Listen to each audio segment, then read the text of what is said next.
Record. And okay, go. Hello, this is Jason Troy from Jason Troy Coaching. I'm on the Vroom, Veer podcast. So listen up because we're going to drop some gems on you. That was awesome. Thank you. All right, I'm hitting stop. Doink.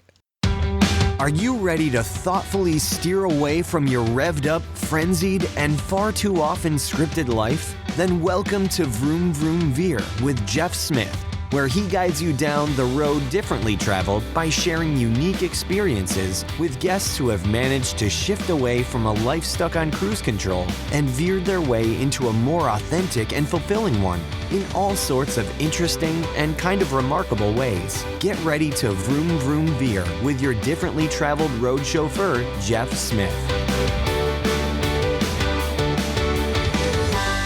Waggett, thank you so much for being on Vroom, Veer, and welcome to the show. How's it going? Oh, Jeff, thanks so much for having me. I really appreciate this. So I am talking to Carl. Did I say your last name right? I'm guessing. Yes, you did. Yeah, trust me, after a childhood of last name like that, I've had it said wrong a few times. So I'm saying it right. Oh, yeah, no problem. You got it there, friend. Oh, cool. Very good. So, Carl, you have a website called PTSD. Wait a minute. Bunker gear for your brain, right? Did I get that right? That's the one. Yeah, that's it. So that's kind of the end of the story, isn't it? Right? The fun of this show is I kind of tease the end of the story, right? You've got PTSD and now you got a website, but we have to go back in time, right? But before we go back in time, let's talk a little bit about what you've got going on your website at PTSD bunker gear for your brain. You need bunker gear for your brain for sure, at least a helmet. But what's going on with the PTSD part?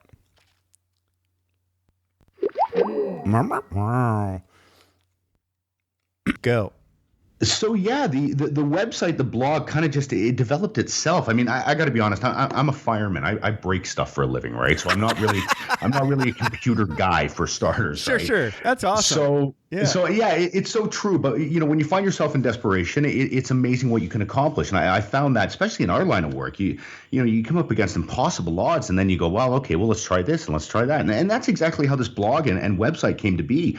A bit of a tragic story. A really good friend of mine, co-worker, took his life 8 months ago. Right. And I tell you, it's amazing how certain things come along and wake you up.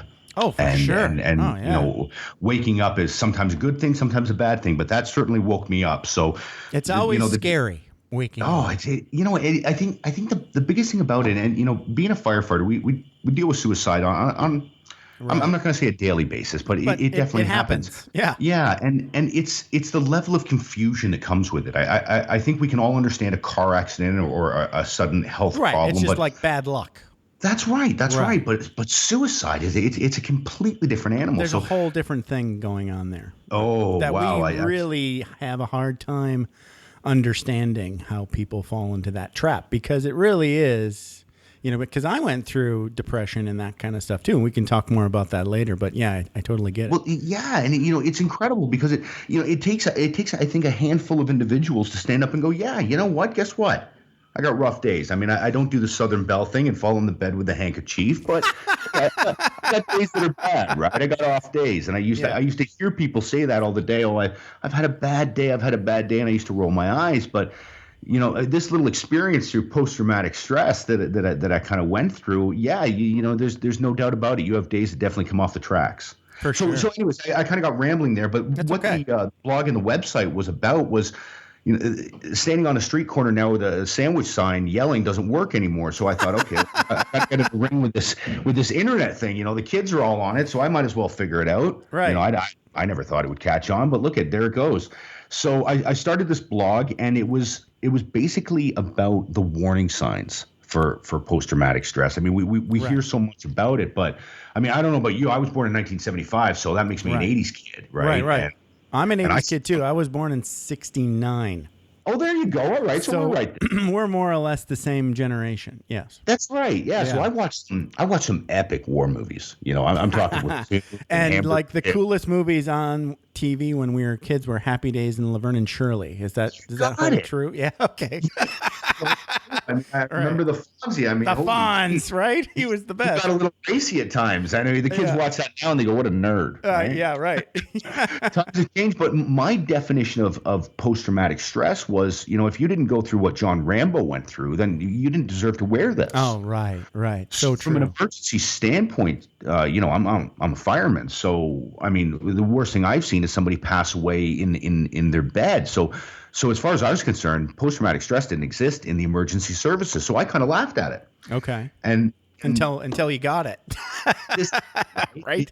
You want to make God laugh, tell him your intentions, right? So it's that's a good one. I like that. I've never heard that one. It's so true, isn't it? Right. Yeah. So I'm that guy in the firehouse going, well, maybe these guys ought to look for a new line of work. Maybe this is them. Mm-hmm. But then all of a sudden you start to understand about this post-traumatic stress, and it's not what you think it is. I mean, the days that I started to realize that it really started to get a handle on me was I recently went through a divorce, right? It was a toxic relationship, whether it be my fault, her fault, that's irrelevant. I'm not going to get into that. But I met somebody very, very special, and we moved into a house together. She's actually a 911 fire dispatcher, and she has 2 kids. I have 2 kids. Everybody gets along great. The absolute happiest I've ever been in my life. And Jeff, I feel nothing. I feel no emotion whatsoever. And I think that was the biggest thing that shocked me with post-traumatic stress was not what you see on TV. I didn't move to Mexico like Tom Cruise did on Born on the 4th of July. Right. I didn't pick fights with neighbors across the street all the time. But it's amazing when you see things on a constant basis that make you shut down. You have no control over shutting down in your everyday life. And unfortunately, loved ones are not immune to that. No, for sure. So, and I've said this to a few guys at work. How many guys have you seen retire happy from the fire service? there isn't too many, because after 30 years of that, they're pretty beaten up. Yeah. Emotionally, psychologically, physically. Oh, yeah. I get it. Yeah, it's across the board. And I think everybody knows that firefighters, they get bitchy as they get older, right? Especially the That's good. I like that. All right. Yeah. And, we're all okay with that. And, sometimes they drink and, they've seen stuff and, society excuses that. Right. But unfortunately, now the parameters of the game are starting to change, and these guys they're killing themselves. No, I think what you said when you started this conversation was you said you're waking up, and that's a little bit scary. But I think for whatever reason, I can't really put my finger on it, but it seems to me like in the last, 6-7 years or so, right, in our country specifically, because I'm not in another country, but it seems like everybody I know, I mean, these are like retired buddies. Me, I'm ex-Air Force. I'm retired Air Force, right? So I've got all these, used to be friends, but kind of like once a year friends or twice a year friends now. You know what? We have a lot of them in the fire. I know exactly what you're talking about. Yeah, you know what I'm talking about, right? So like bunker buddies, right? It's true. But they're all waking up to these sorts of things. Close with them. Yeah, right. Well, a friend of mine that I just saw over Christmas admitted to me that he had gone in and got diagnosed with PTSD too. Joking? No, for reals. So when I got your email, I was like, whoa. So he went through this whole thing about how his daughter basically made him go see a psychologist at the VA. Because a really funny story, really. I mean, it's funny. It's funny. It's funny now. It's funny now because he got the help. But at the time, it was scary. So it starts out at waking up is usually scary, and then later it's funny. But what happened was it was him, his daughter, and son were driving somewhere, right? And somebody did something what he thought was stupid in front of him, right? Okay. And it was, so he just went like, remember the Incredible Hulk? All of a sudden, ching, dun, dun, dun, dun, right? And he went rage on this little person in front of them, got out of his car holding an ice cream cone and just started swearing expletives at this person, right? And holding an ice cream cone.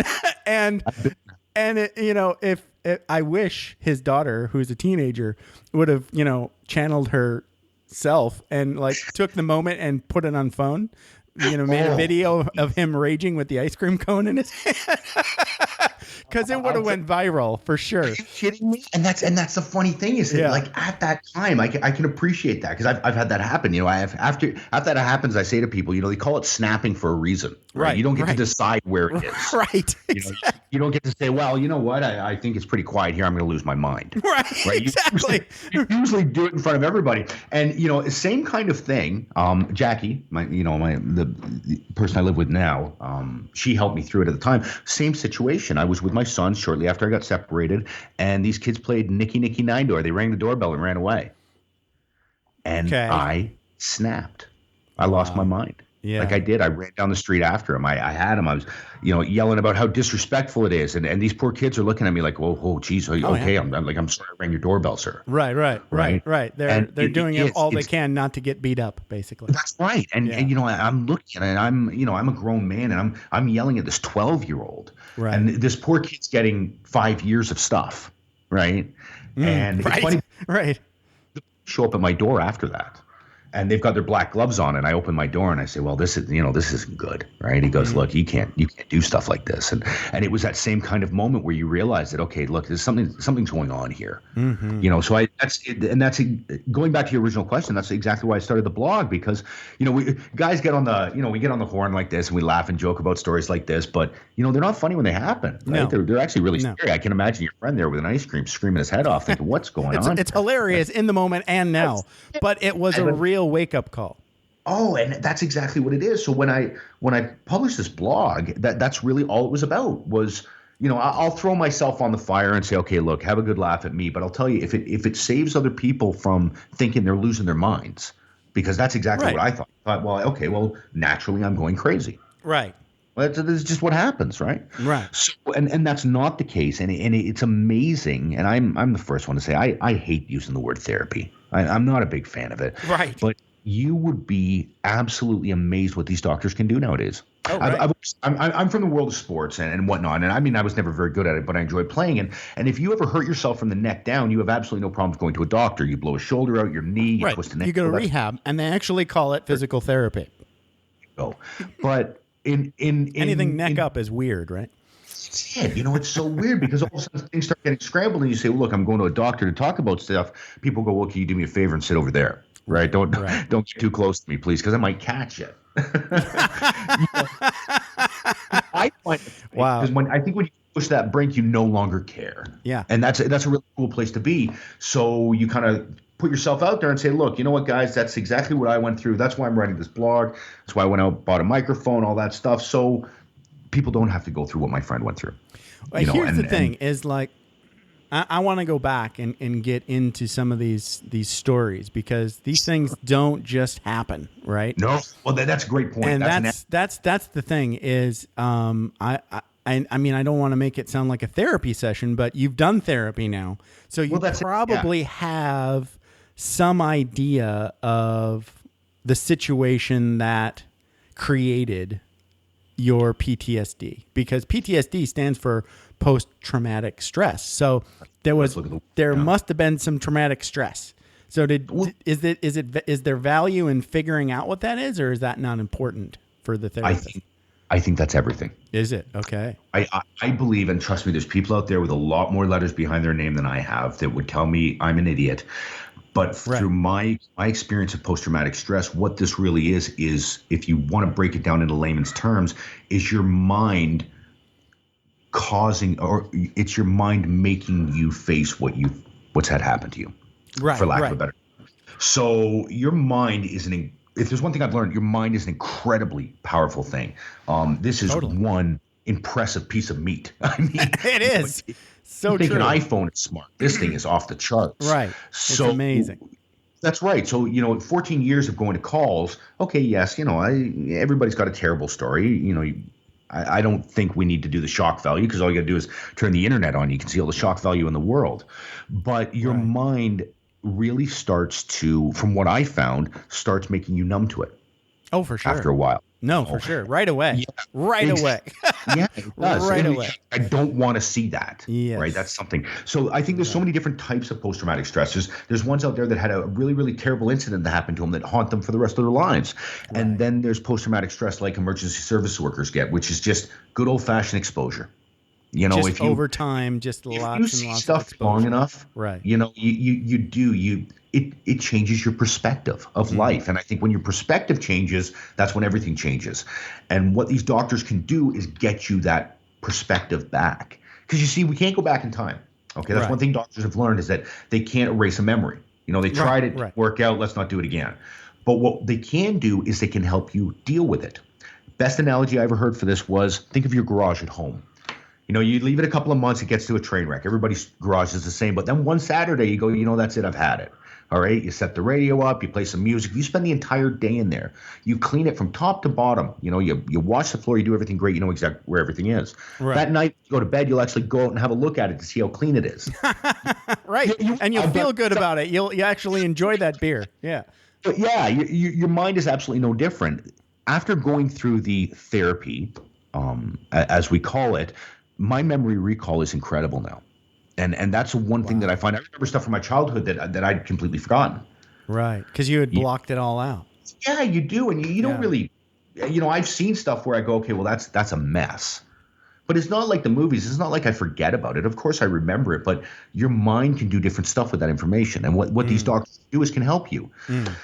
So if there's one thing I get out of this, well, lack of a better term, a mission, if you will, is that people can understand that, okay, look, if things are not the way they used to be, and I know as we get older, we get a little bit more jaded or whatever you want to call it, but this is completely different. You start to lose emotion, get yourself into a doctor, right? There's no problems there. If you go there and they say that's not what it is, okay, then that's fine. But to leave something like this go, I tell you, life's too short. It's too beautiful. Yeah, and you're right. And there are different levels of what's going on with but you're right. I mean, even if you don't have post-traumatic stress disorder, right? And you're just numb. Yeah. There's something to be looked at in your life if you're not getting highs and lows emotionally. You've basically tuned out. I call that vrooming. That's so part of the show. Yes. Yeah. It's perfect because we all do it a little bit. I don't think you can avoid it because you're automating things, right? But there's a healthy amount and then there's an unhealthy amount of shutting things off. That's it. I mean, and nobody likes peaks and valleys, right? I mean, everybody likes a nice steady ride, but the peaks and valleys is that's where you grow. Really. That's where you move the needle of life. You're right. And getting outside that comfort zone. And I think what post-traumatic stress really does for you is it shuts down the option of getting out of your comfort zone. And it's a very, very nice, warm voice that says, you have to go outside today. Just, and it's not worth it. And those people that you used to like hanging out with, they're a pain. Yeah, there's too much work. It's too much work. You're right. Why don't you sit here and watch Netflix and eat a bag of popcorn and just wait out your days? My friend Gene, he the one who took his own life, he was early 50s. He was in brilliant shape, really, really incredible shape. He could live till he was 90s.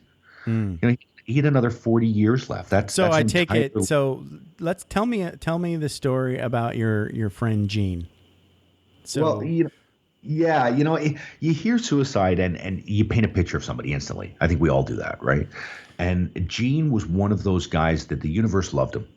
He was a 6'4", 230-pound golden giant. He really was. He was one of those guys that if you were arguing in the fire hall and he walked in, you'd stop because you felt bad fighting in front of him. He was, okay, I know that guy. He was one of these guys. If you had a problem, you could call Gene, and he'd sit down and talk to you. So when Gene made the decision that he did, it was more than shocking. And I know you hear that on TV and you hear it on radio all the time. Oh, we never saw it coming. We never saw it coming. This one I never saw coming. And that was 8 months ago. And I can say, as confusing as it is, I've never shed a tear for my friend. Because as soon as that happened, I remember thinking, whatever took him out is 10 times stronger than I am. I mean, Gene was probably the most positive individual I've ever met. Wow. Yeah, so it frightened me. I'll be honest with you. I would love to sit here and say that I'm the sensitive man and I went and got help because I knew it was time. No, it frightened the life out of me. Wow. It really did. Yeah. Because I think if it would have been somebody else with a less of a passion for life, I would have gone, well, I think we could all see that coming, right? I mean, he was tired, he was fed up. But no, for for this to take my friend out, this was, well, like your friend with the ice cream cone. When his daughter said, enough's enough. You know, I hate the fact that I had to wait for something that tragic to happen before I got help. Right. You know, Right. I'm a fireman, so I pride myself on seeing bad things before they happen, right? That's how we stop bad things from happening, right? And I never saw that happening with myself. So that's So a there's scary like feeling. guilt No, involved there too, right? there's a ton of it, you know. Yeah, And whenever anybody commits suicide in your immediate, and you get really super close with the people you work with in the fire department, right? I mean, it's like basically your brother.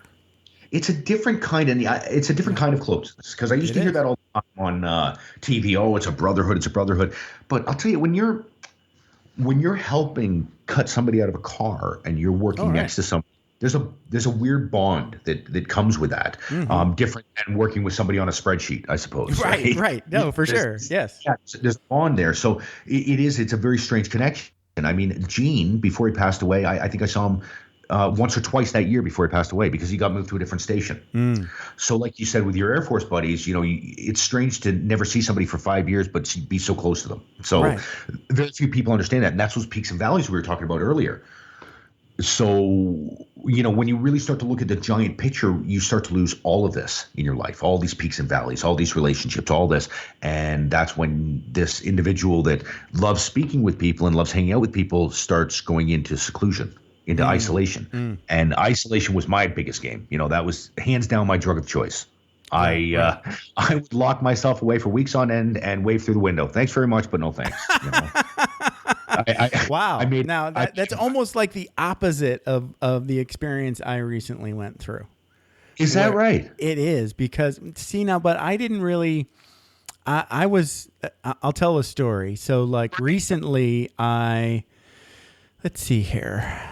So I went and quit my job, and then I did a series of things. And the podcast is part of that. It's sort of like trying to figure out a way to make money online. Let's just call it that. Right. Okay. Let's do that.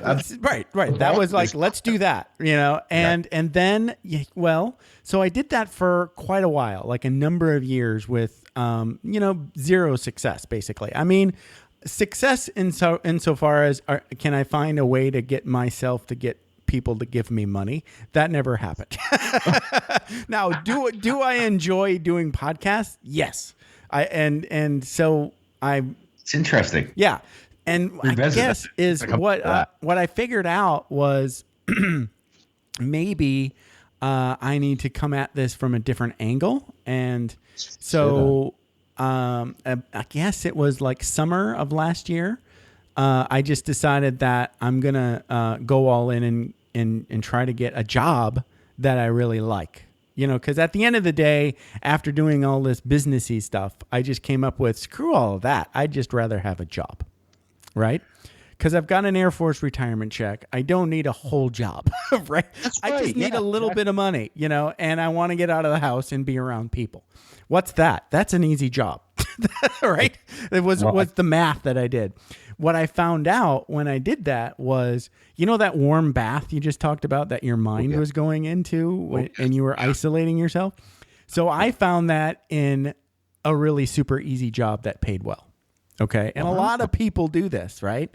I got this temp job. It's a temp gig through a temp agency. It paid pretty good for temp work, right? Enough that it made my wife pretty damn happy. Well, there you go. You win. Yeah. Well, so for like the first, I don't know, maybe like 2 months or so, that was very, very like I would show up, delete some emails, go through and, you know, do these checklist items and basically spend, you know, a whole day from 9 to 5 doing absolutely nothing.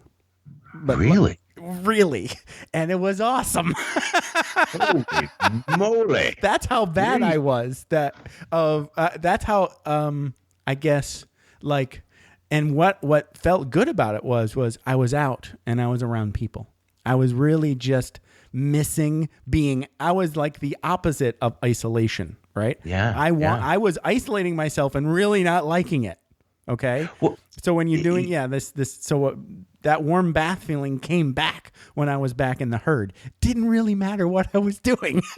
no, it is so true. If I could jump in a time machine, I could go back and I could tell myself one thing, that would be it, right? Is to enjoy the process. Because I used to go after the goal. Give me the goal, right? What's the end result, right? Yeah. And I hear you. Completely neglect the whole process to get there. And I used to be a golf pro back in the day, way back. Whoa! Wow. Past lifetime. Yeah. Not one of those ones that you see on TV. The guys that used to take the green fees and stop drunk guys from running across the greens and stuff like that. That was the kind of golf pro I was. All right. And even though it was that dream job that everybody went, wow, it's incredible. What's it like to work at a golf course? And I hated it. And it's funny to have everybody tell you how much how lucky you are as a person. You're going, well, this isn't what I want.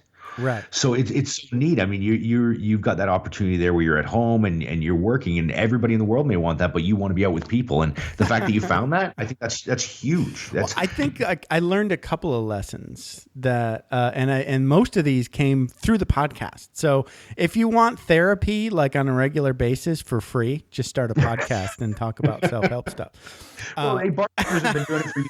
Are you kidding? Right. Golf pros were the same way. They used to come to the pro shop, and I'd hear all kinds of stuff. It's incredible. Be a bartender. Same diff, right? People love to talk. There's no doubt about it. Yeah. Well, I learned some things. Like for me, I'm like very extroverted, right? So it's like I think through talking with other people, conversation, right? Sounds familiar. There's that, right? And then there's also this.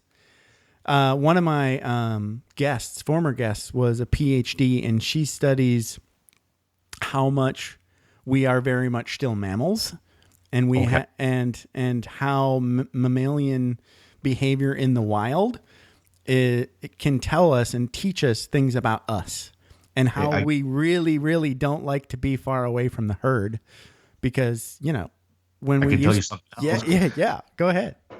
We resort to that very quickly when we get scared too. For sure. You see that all the time. I'll tell you what, you want to watch human behavior, watch an apartment fire. Right? Okay. Tell me a story.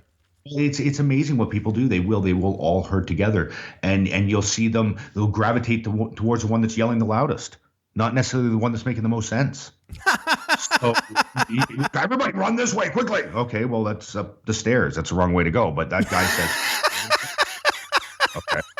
But it's so true that if you scare somebody enough, they will resort back to that. So you're absolutely right. I mean, the doctor is absolutely spot on. And we see this in our line of work. So it's interesting. It's like you said with the podcast, you see the two different types of worlds. You'll see the doctor that have studied it, and then you'll see somebody like me that just sees it in day-to-day life. Right. Well, it's important, I think, to get, a multitude of perspectives. Oh, well, it's dangerous if you don't. For sure. Because nobody gets the whole piece of the pie. Everybody just sees what they see. Can you imagine if you did? I think your head would blow up, right? For sure. See it all? No. Because the biggest thing amazes me about being on the fire service is next time you drive down the street and you're looking at all the houses, think to yourself that every one of those houses has a story like you have. Right.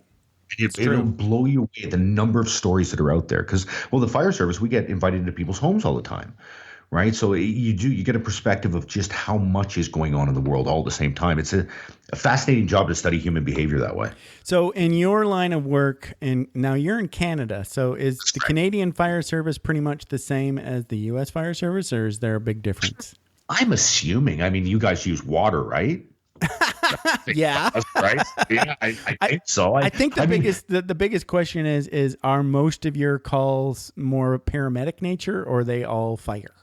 Yes. Hey, technology, right? I mean, you can't argue with it. So stuff doesn't burst into flames like it used to. Right. Fire prevention is there's much more technology. Now, I mean, we could get into a huge discussion about this where, now the house fires are more dangerous because they burn faster, but that's all besides the point. The majority doesn't happen as often. So most of your calls are paramedic kind of nature, right? Very much so. I would say with our fire department, I would say at least 75 to 80% of the calls are paramedic or medical calls, if you will, right? Medical calls, right. Yeah, that's right. And so, obviously the car accidents, high angle rescue, structure fires, all that stuff is thrown in there. Obviously, ice rescue up here, but no, the majority of the time are medical calls. Wow. Yeah. No, I get that, because now you're the second firefighter that I've had on this show. And then I also had a neighbor when I was stationed in Japan. He was Air Force fireman. So, Okay. So we got to BS and party all the time, and he would tell me stories about. Well, first off, he would tease me and say, never make me come to your house or I'll kick your ass. Things like this, and and then he would complain about the unattended cooking fires. Which he really hated because he thought they were really stupid, right? So I thought that was kind of funny, but and then drive-throughs got away with that for us, right? We don't get that as much anymore. Well, that's good. That's good. Absolutely. I told him at that point in my life I was brewing beer at home. So you like explosions, right? Well, occasionally I would push the limits of how much liquid I should be boiling all at once on my stove. And it would be kind of like bubbling over, and it was this sugary sweet stuff. And my father did that. Yeah, it would occasionally burst into flames just a little, but it was like an attended cooking fire. I was right there putting it out, and he was like, "Don't do that ever again." Yeah, that's right. Yeah, please don't ever do that again. And I'm like, "Yeah, you're right. I should just use a little bit less fluid. That's okay. I'll do that. Thank you." I remember my dad brewing beer was when he used to sometimes he'd cap it before it was done carbonizing or whatever, and the bottles would actually blow up in the basement. No, that just means that he put too much sugar in there. Yeah, well, there you go. Right? Sometimes it happens. Or maybe, who knows? Like I've had bottles explode on me too. It happens. It's is that right? Yeah. It's like if you're supposed to. At one point when you're bottling, then in order to carbonate it in the bottle, you just add a little bit more sugar, and that gives those yeasties that are sleeping in there without any food enough to eat to put some fizz in your beer. Well, there, and you know what? If you add a little bit too much, then they explode. Or it's just a bad cap. Sometimes you just get a bad cap. Yeah, I can remember that. Yeah, he did it for a couple of years, and then that was the end of it, right? Right. Mom finally had enough of exploding beer bottles and the smell. So that was it. Right? I don't care how much you're saving. Go to the beer store and get it. It's just a fun thing to do with buddies while you drink beer. Why not, right? Yeah, let's put something in the bottle and hope it doesn't explode. I love it. It's a really fun. It's a really fun hobby if you want to hang out and drink beer with your male buddies, or female buddies, whatever. Yeah, we've got a few guys up here that really get into it. Like it's quite a science, actually. So yeah. Oh, it is. It's huge. There's a lot to it. So let's talk a little bit more about what you consider now, or maybe have discovered, as far as like the warning signs for folks in your life. And they don't necessarily have to be in emergency services. Like my buddy, I would have never have guessed that he had PTSD. Because it's not always just a traumatic event, right? That's, I think, the key thing to know. I think that's the biggest shock about it, and I think we're really starting to learn about it. And with as many disorders that are coming out as there is, people go, well, and I was the first one. I don't want to jump on this bandwagon. You're hearing about this post-traumatic stress, and I knew something wasn't right. The biggest warning signs that I found, and like I said, the whole reason I started writing the blog, were not the warning signs that I thought. My warning signs were I used to be a golf pro. I used to love hanging out with people. I would meet 4 new people every 8 minutes at the golf course, and I used to love it. Right. 10 years later, I don't want to go out to dinner with people. Okay, I don't want to be around them. I don't want to talk to them. I just want to go home and I want to be left alone. Your people meter had been pegged. It was like, no, I got enough. That's wow. It. And I'm full. Okay. Like here's the thing. And I don't want to hear any more stories about Little League baseball. I'm done. I say that and it makes me sick because I used to coach Little League baseball. I loved it, right? Right. But somebody would be talking to me and I would find it just agonizing. Like, please just leave me alone. So I know that people get a little less social as they get older. That makes total sense, but not inside the decade. To the point where I would cringe if somebody said, "Oh, hey, Carl, do you want, maybe we can go out for dinner next week?" I'd be like, I'll get back to you on that one. Right. Mm-hmm. So I thought, well, here I am, 41 years old. Am I just going to spend the next 40 years like this? And I'm not here to judge. If there's people out there that go, "Hey, look, I'm sorry, but this is the way I like to live," then that's fine. You go ahead and do that. I'm not saying everybody needs to go out and get checked, right? Right. I think that's the biggest mistake. But if you know in your heart of hearts that you enjoy talking to people, you like talking to people, but there's just something inside of you just don't have the energy anymore, that's a red flag to at least get something checked. Yeah, for sure. And I hate to go back to this, but it's so true. If you were walking down the street, your knee was bothering you, how long would you leave that before you had to sit in a wheelchair? You'd go to the doctor, you get it fixed, right? You wouldn't grind. You would. No, really. This is one of the things that I thought of when you started talking about like what you learned about what the brain does and how amazing it is. That's incredible. Yeah. One of the things is you're right. Now, if like somebody banged the shit out of your knee, right, and it was obviously in that moment tore up, and you were like, "Wow, I really need to go to the hospital." Yes. Then you would do that. Yes. But if you hurt your knee a little bit every day for 20 years, your brain would like not even tell you that it hurts anymore.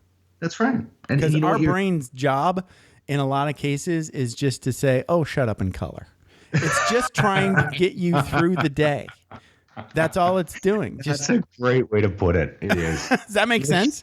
So it's really good at getting us through the day. That's a primary function of our brain, is just getting you through, get up, get a shower, get some food, get to work, blah, come home, right? Come home, eat, go to bed, I don't want to get all deep on your show here, but please I'm afraid get deep on my show. I'm going to have to. Please. I've been called to task, if you will. Yeah. You do. And that exactly like you were saying there, that was very, very smart. If you shatter your knee, you're going to go to the hospital right away because it hurts. But if it's an old football injury or whatever, you just kind of learn to deal with it. Right. It's just this nagging little annoyance. It's not enough to get you to action. That's right. And your mind says, okay, you're fine. You can deal with that. You've dealt with that every day for the last 20 years. Well, shut up and color. I love that. I'm gonna, you know what? If you don't mind, I'm going to use that. But then all of a sudden, out of the darkness, out of the quiet, there's this tiny little voice that says, "No, that's not who you are." All right, and in all the chaos, I found, anyways, this little voice it got louder.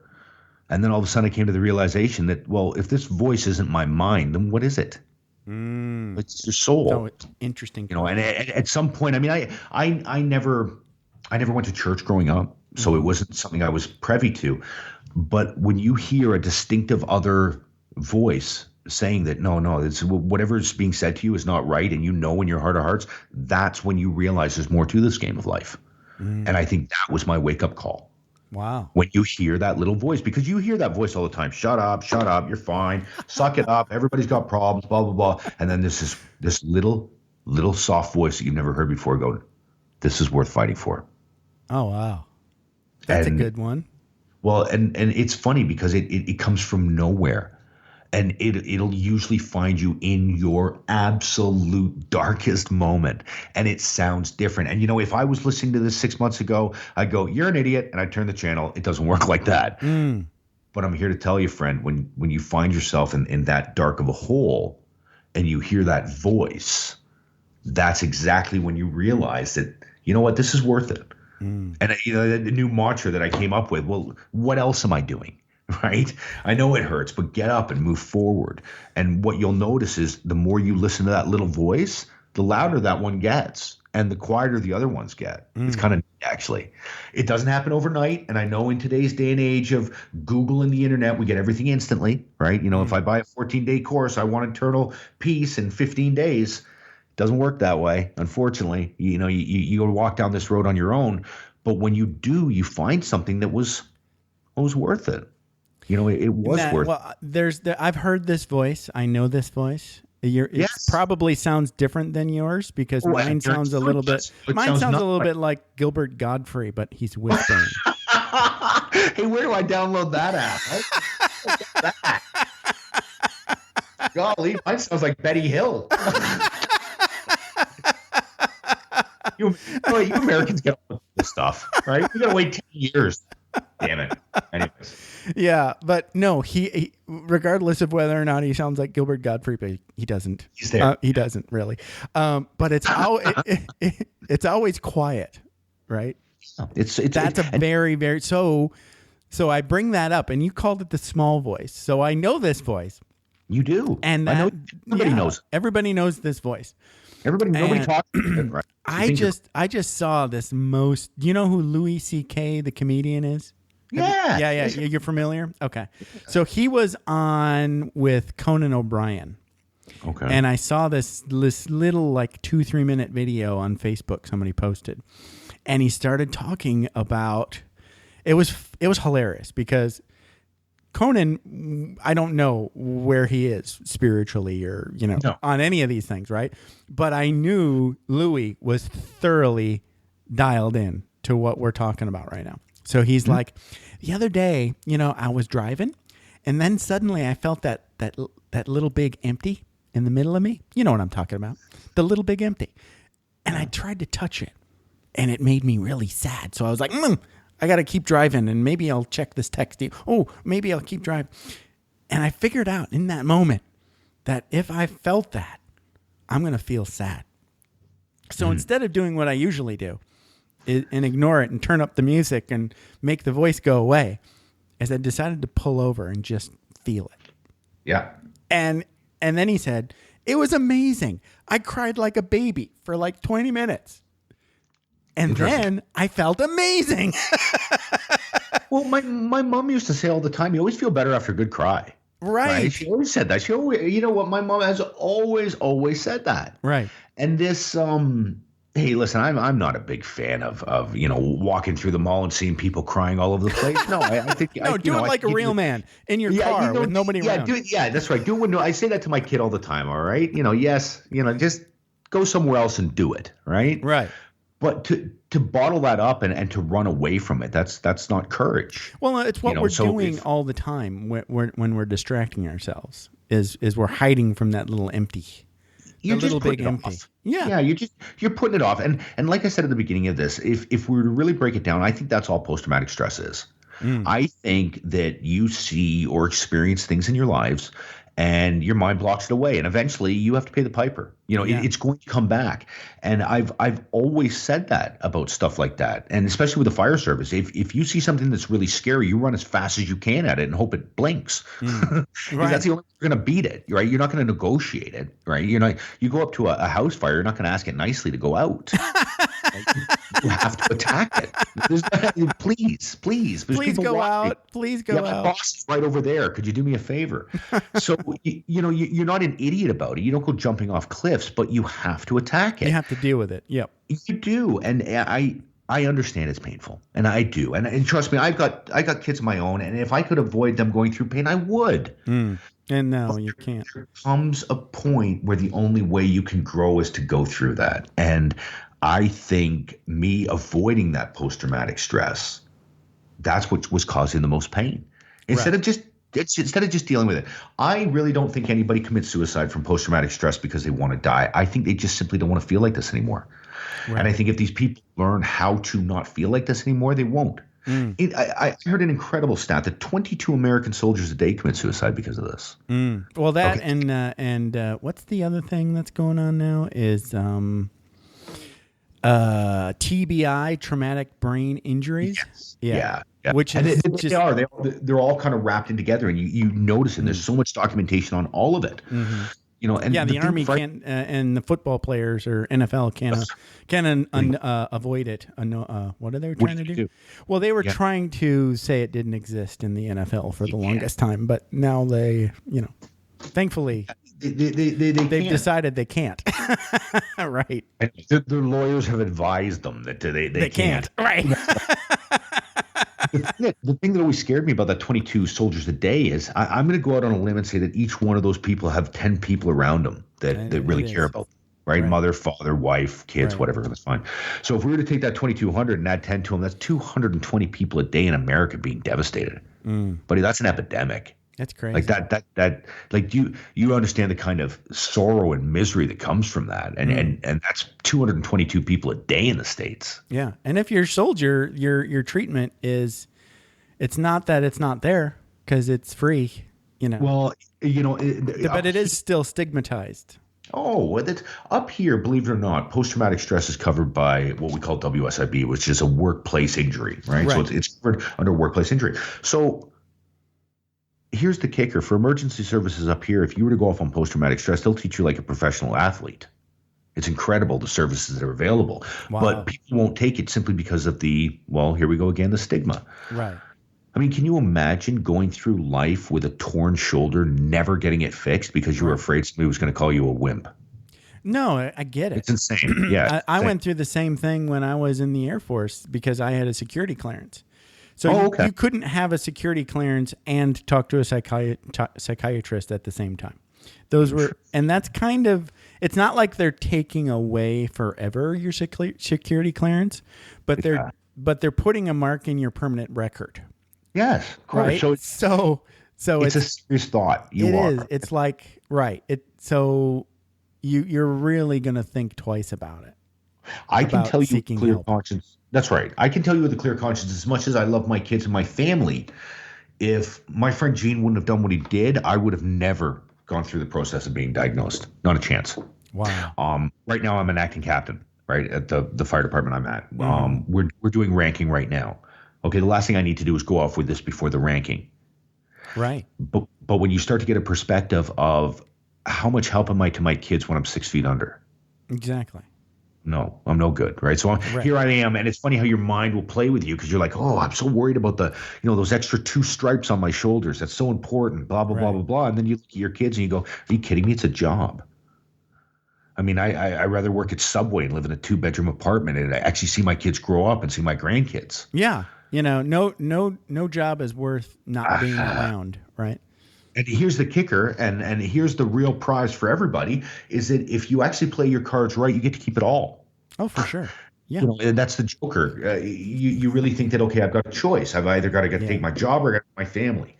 Well, I'm here to tell you, you can have both. All you got to do is have the minerals to step across that doctor's door, I guess. I've learned something though, and again, from this podcast. Okay. And this is it's kind of a blanket statement, so it's kind of bold. Oh, okay. Humans are never rational. No. Oh, wow. It's so okay, true. That's not true 100% of the true. It's not 100% true. That's what you're saying. We're occasionally rational about things that don't matter. That's it. We lose perspective of stuff that's really dangerous. Well, to think that, and here's the other thing that I learned is that we always think we're rational, but we are mostly never rational.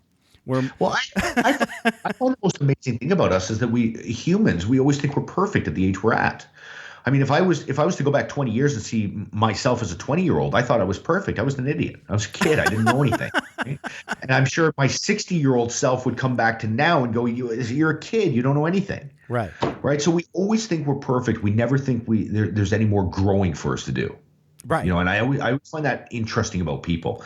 And this little journey that I've been on here, if there's the biggest gift that I've gotten from it, it's humbled me.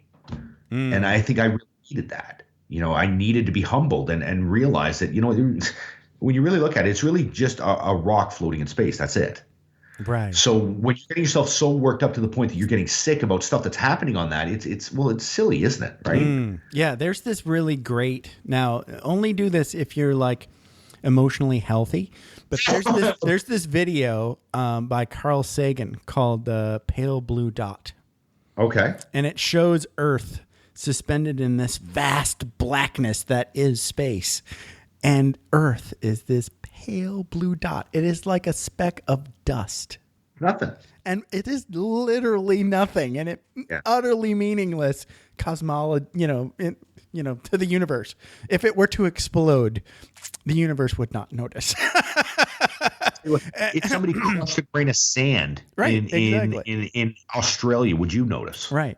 So, get over yourself. Right. that. And that's, I see in my line of work how short life is. Okay. But it's different when you're watching it on TV, and then it's different when you're watching it in real life. And then it's even more different when it's you. And I think it gets more and more and more precise as it gets more personal. So, like I said, if my friend wouldn't have done what he did, that would have never set me on the course that I was on. Now, so that was your turning point. It was, and that was your wake up call. The man saved my life. It's a shame because I won't ever be able to tell him that, and I think that's the curse of life, that you figure stuff out after you're supposed to. Right. But without a doubt, if you were to draw it out on a graph and look at it mathematically, yes, without a doubt, the effects that what he did changed my life. So I can't sit with a clear conscience in my new beautiful life, understanding how I'm happy and not try to help somebody else now. But that's amazing, though. It's my conscience would get to me. I get it. Yeah. I would, and I'd look at guys at work and I think, you know what? There's so much help out there that people just don't want to grab. All I really got to do is suck it up and say, okay, look, here's a gig, right? And if I know it sounds cheesy, but if it does help one person, well, there you go. Then that's incredible. Right? I can tell another story because I was on someone else's podcast, and that podcast was more about it was like Life on Fire or Your Life in Crisis. It was about a crisis coach. Okay, so she worked with people that were in crisis. Okay, and so I kind of felt like I needed to share some of my crisis stories. I'm not currently in crisis, but I had gone through some stuff, right? And like we all do. So I shared about how I had attempted suicide and was depressed when I was in my 20s, right? So, and we talked about it quite a bit on the show, but I didn't think the show was going to be all about me and talking about my suicide. So then... It was. It was like in the title of the podcast. That's a long hour, man. Right. And it was. That's a long hour. Right. It was a pretty deep. We laughed. Because it's over. You have to. Right. At some point, you have to. Yeah. But because I shared that, right, and then she put it on my Facebook page, right, and so there it is to everybody on the planet that in my family. People that never knew that. That's so great. Now they know, right? It's out there, right? You just put it in a file in a Christmas card and send it to everybody. Almost. I know. And that's why I can honestly say that money for me would not be worth it to do this. Okay. Like it really wouldn't. I sat and I thought about it and I thought, okay, look, the internet is an incredible place. And if you really want to get your voice out there and you do some research, well, you can do it, right? You can. Oh, yeah. But do I want to? I think that's the question, right? If people out there, they go, oh, I want to be successful. There's no question you can be successful. Right. I mean, that's easy, right? Yeah. It's do you have the brass to actually step over that threshold and do it? So for me, my motivation wasn't success, which is strange because usually it was always money motivated, right? I always wanted the fast cars, the big houses. And then all of a sudden I do something that has absolutely no chance of making money and everything falls into place. See, all of a sudden I meet you, I meet some other people, some equipment falls out of the sky, whatever. And whenever I was going after money and when I was racing for money, it was constantly this uphill battle that everything I was fighting. And then when I actually try to do something, well, good. I know it's strange, right? Something that's not selfish because that's strange. Because I think we all want a piece of the pie, right? Right. As soon as you kind of let go and do this, all of a sudden all these things start happening. It's a very strange experience. So I'll tell you what, I'm not going to argue it. I'm just going to keep going the way I'm going. Right. But yeah, internet stuff, making money. I've done the online marketing. I've looked at that, and it's the sheer volume of the internet. I think that attracts everybody. Right. But I think the true key is with so much being sold out there, when you actually provide something that people go, hey, you know what? That might help. That's what people really grab onto. And that's what led me to your podcast. Because when I heard your podcast, I went, here's a guy that really, really gets that. So no, I'm so thankful you answered the email and then that worked out. Yeah. And that I was really like That was sort of like one of my when you twittered me or emailed or however you did that, I was like, yay. Because it doesn't happen as often as you like. Most folks on my show are like coming either because I've spent time and gotten to know them and then email them because I know somebody they know and then I ask them to be on my show, right? So it's kind of like me going their direction. Or I've learned that a lot of people get into podcasting like what you were talking about because they think, oh, easy money and I can promote myself and yay. But it turns out it's really a lot of work. It really is a lot of work. So if you don't intrinsically love talking to other people for free, then don't bother. There's no point. Right, because it's a lot of work.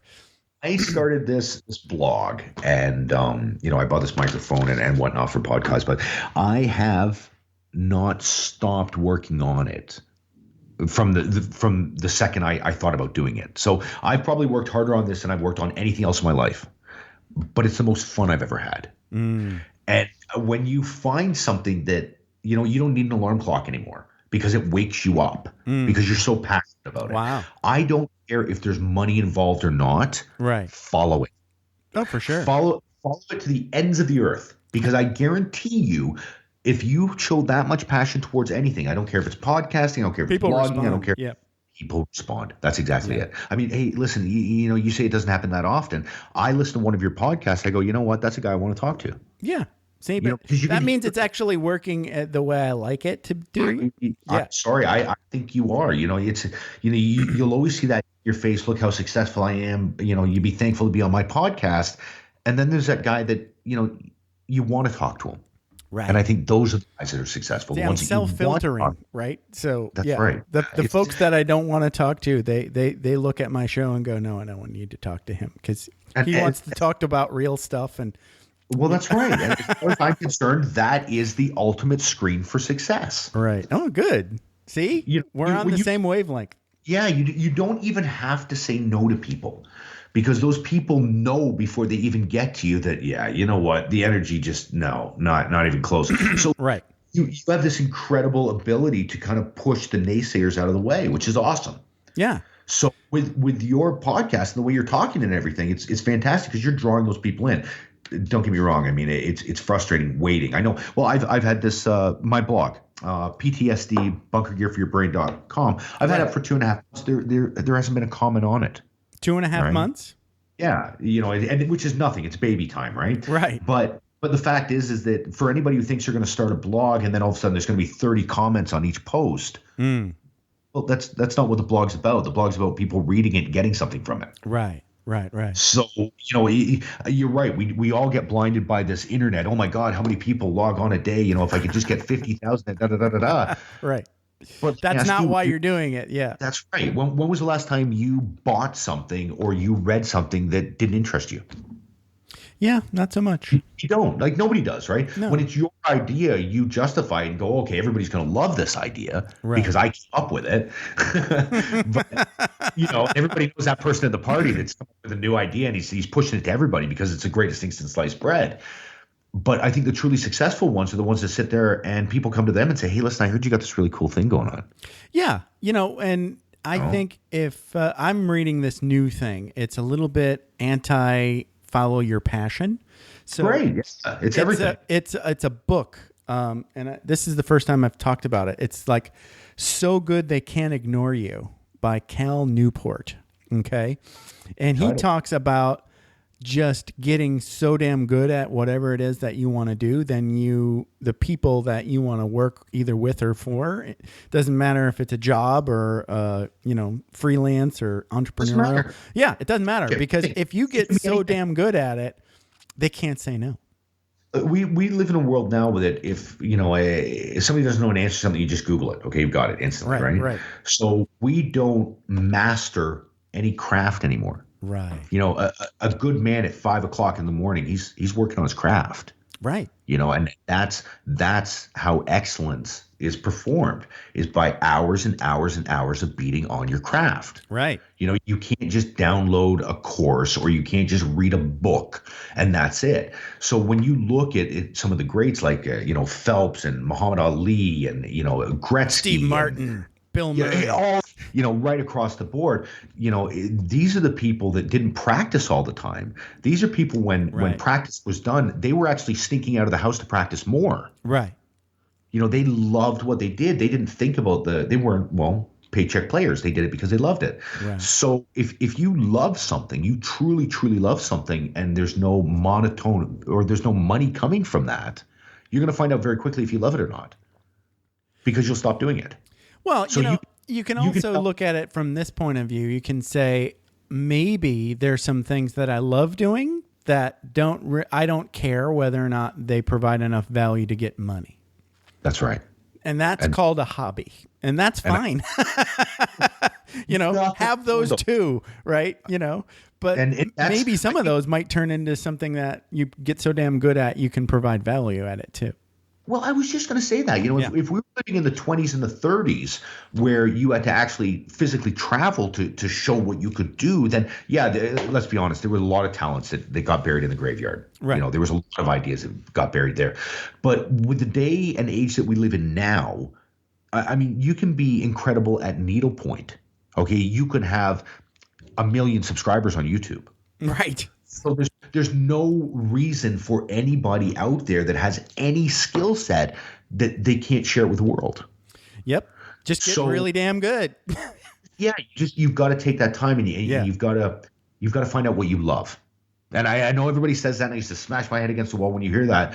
But if you can take 2, 3, 6 months and truly discover what it is you love. I mean, hey, you may discover you love you. Right, you may get into fitness and get into health and get into all that stuff. If there's one thing that I've learned, if you're going to be in a successful business, willpower will not work, because willpower pushes you. Okay, and you can only be pushed so far. But true passion and love, that pulls you. And when you're being pulled towards something, I don't care how tired you are. Okay, you keep going forward. So you find out very quickly if it's willpower that you have or it's passion. Because a lot of people out there go, I got willpower. I'm so tough. I'm tough. What are you going to do? Keep it up for 20 years, 30 years? How long do you keep it up for? Yeah, that's not going to last. It becomes won't power pretty quick. It will. I got willpower 20 pounds. Well, that's awesome. What happens when you get to 21? Give up? Right? Is that it now? Game over. Let's go back to the original weight, and then we'll show everybody how much willpower you've got again. Yeah. And you'll lose another 20 pounds. This has been great. It's funny. So, I could ramble on for a while and your show's only a certain length, but the biggest thing that I found, and I know I keep saying that with the post-traumatic stress, is the prize that's at the end of it. I don't know anybody that would go through 3, 4, 6 months of therapy to feel a little bit better. You're completely transformed. All of a sudden, when you've been locked in a cage for 5 years, and you're shackled from your ankles to your wrists, and all of a sudden you get let out of that cage, you'd be amazed what you feel. Because remember, you haven't felt anything for 5 years. Okay, so now you come out of there, and it's all of a sudden like you're stepping outside again. So now all these passions are racing back. It's a little scary, isn't it? Well, it is. It's overwhelming, because now you feel you feel like you did when you were in college. Remember when you were in college, you came out, you had all these possibilities, but you were too young, you didn't know? Yeah, right. Well, now you're 40 years old and there's all these possibilities and you get it. Well, and the thing is being numb is sort of comfy. Oh, are you kidding me? It's comfortably numb. Yes. Right? So when you open up your heart to more feeling, you have to take the highs with the lows, right? Too. And you got. We've already said that, but yeah. And I'll tell you, once you do, that's when you start to reach back and grab somebody else and pull them up. Yeah, and that's another thing that I learned from the lady that talks about mammals. She's like, we weren't meant to be happy all the time. We can't. That's impossible. It's impossible. That is actually, if you met somebody that was just all bubbly and happy all the time, you would think they were crazy. They scare me. They would scare the shit out of me. He's laughing and joking all the time. I go, hey, I'll tell you what, sunshine. Why don't you stand over there? All right. And what are you on? And please get off of it. Give me somebody who's real. Right. And that's why I think this podcasting is taking off where it's taking off, because you know what? Finally, society is realizing that the 1% of California that we see in Hollywood or Bollywood or whichever way you want to put it is not what the rest of us are. Right. So now podcasting allows people to go, hey, you know what? I talk like that. Yeah. No, I can do that. You know, that Warts guy's and funny. all. Yeah, too. look at that. Yeah, so it's a really, really exciting time for everybody. And, you know, it's like nothing more annoying than an ex-smoker, right? But, when you come out of darkness, there really is quite a bright place out here. And it is a lot of fun.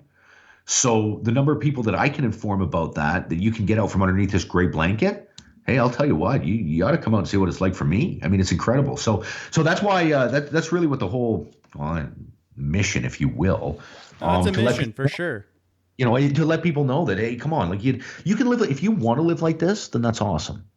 All right. If this is what your dream was, to be like you are now, then that's fine.